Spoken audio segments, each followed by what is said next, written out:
Many states across the United States are slowly beginning to reopen their economies, even as the country's death toll is nearing the 77,000 mark due to COVID-19. But according to reports that are now coming in, it's being said that the Trump administration has buried a detailed guideline on how the different states should actually reopen the country's economy by the nation's top federal agency. Now, this report, that is said to be 17 pages long by the Center for Disease Control and Prevention, was not even published by the White House. So what is this report that the White House did not want anyone to see? Now, the report reportedly spoke about guidelines and measures on how to open up the country again. Now, since the beginning of the pandemic, the Trump administration has been controlling the release of information with respect to the outbreak. Traditionally, this has been the role of the CDC, especially during a public health crisis. Even CDC Director Robert Redfield has been missing from public appearances.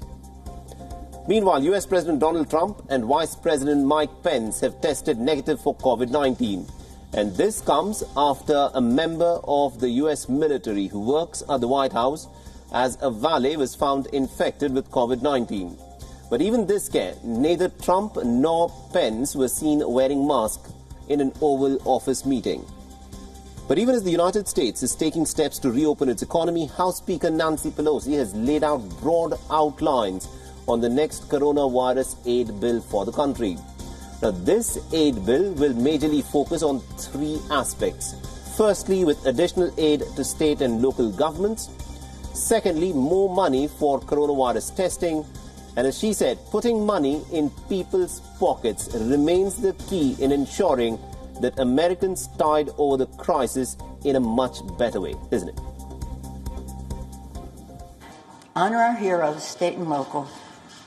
Open up government, testing, science. That's the key to opening up government. And third, putting money in the pockets of the American people. And again, the heartache that is out there. Meanwhile, in the latest move, the US military has banned anyone with COVID-19 from enlisting in the army. There will also be a new guidance for examining an applicant's history with the disease during the screening process. However, the move, of course, comes only as an interim guidance until more is known about the damage that the virus will do to the lungs of an infected patient.